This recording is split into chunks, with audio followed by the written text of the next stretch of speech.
Finally here, if you believe that man is good, then you believe that man's power comes from his group. And the reason I share this with you is that in 25 minutes from now, you'll be able to listen to, from now until the rest of your life, you'll be able to listen to a politician for 30 seconds and understand whether or not he has your best interests at heart. And one of them is that he believes his rights come because of his group. And so these people always talk about people as groups. Nobody's an individual. Everybody's a gay or a Hispanic or black or a woman or somebody. Somebody's always some group. God didn't make a group. God made an individual. And he is the source of our rights. And once you understand that distinction, then how does that translate into government policy? And from here on, there's 4 ways, and when you watch just one of them, you'll be able to watch the rest. These people will always want more government. After all, got to fix all these things.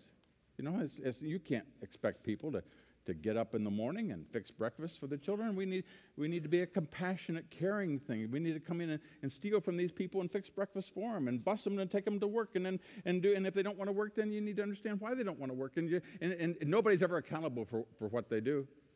And so these people will always have an infinite way to spend more government. These people always want limited government. Why? Because they want more freedom. These people always want more taxes. Always more tax. Oh, of course, they're not going to tax you. They're not going to tax me. They're going to tax the man behind a tree. It's always they're going to. It's always. And yet, what we don't understand, my wife always wants me to emphasize this. Income taxes are a very small portion of our taxes, because politicians have learned how to hide taxes. So that every time you get a gallon of gasoline, you get to contribute $1.50. Now, if I walked up to you and said, "You got 20 gallons. Why don't you hand me here about 15 bucks for doing that?" You'd say, "Get away, 15 you."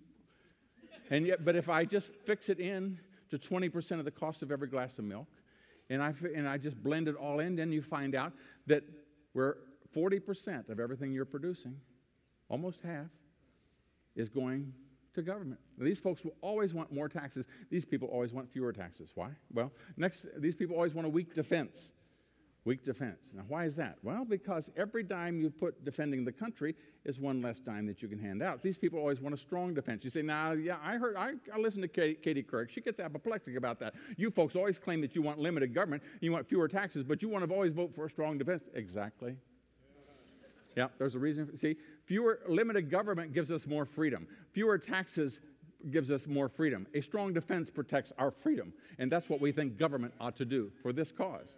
All right, then finally, these people will always speak of diverse lifestyles. Why? They're the definition.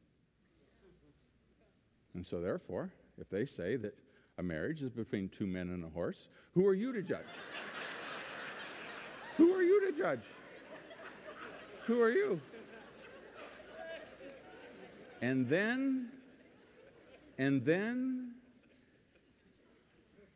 since there is no standard, I can write a law that will put you in jail for what you just did. You hurt my feelings. You laughed at my definition of marriage. Who are you? Because without God, all things are permissible. There is no standard.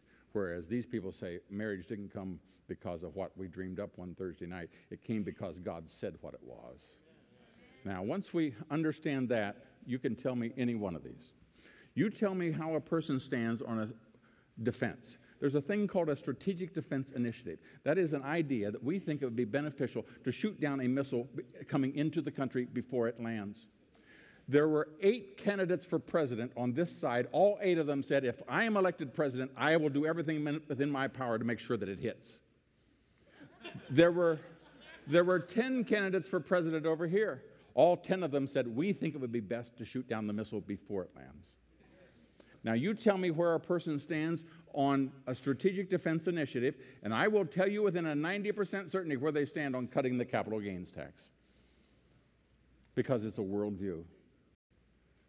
And the greater the freedom, the greater the wealth. But how did it come about?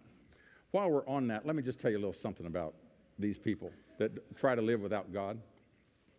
First of all, they're always afraid. They live with Chicken Little. They The sky is always falling.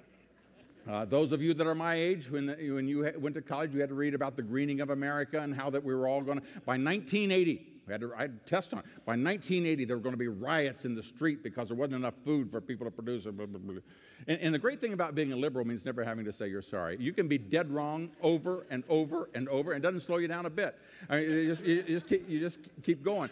The truth, just give you a little aside. In 1970, 10% of the people in America produced food and fiber. Today, it's 2%. And that 2% produces twice as much as was produced in 1970. So freedom produces abundance. But these folks don't know anything about that. So therefore, we're always going to burn up or we're going to freeze. And so in the 1970s, when I got elected to the legislature, we were all going to freeze to death. And so if some of you are old enough to remember when they had the Great Freeze was upon us, and the new ice age was coming, and it was on the cover of Time and Newsweek and the New York Times, and they did the repeated articles and explained how the armadillo used to be in Minnesota and Montana, and because the ice age coming, now it's only down in the southern states, and how that we're all going to freeze, and how that Henry Cabot was able to sail up into Hudson Bay 200 years ago, but now it's been iced over for 100 years because this ice age is now upon us, and on and on and on. In fact, the president went on television in 1978 and said that we're always, those dear folks, we're always running out of everything all the time. We're always going to, and so this time we're going to run out of natural gas. And they always have an emergency, and you got to do it now. Just if it's not done by this afternoon, we're all going to die. And so this was that we were all running out of natural gas, and so the state legislature passed an emergency, all across America, they passed emergency legislation doing away with the use of natural gas by anyone other than grandma. You couldn't use it for any government, any business purposes, and some streets had used it for decorative purposes. You had to turn that off. In fact, there were 2,400 acres under glass in Ohio for hothouses. That was back in the days before they flew them in from Mexico. And so when you grow flowers and things, and they turned it off overnight, and whole businesses and families, 3 and 4 generations, were wiped out. Why? Because we're running out of natural gas, and we couldn't give them a week or two to convert because this ice age was now going to be here any day. 1978, 88, 98, 2008.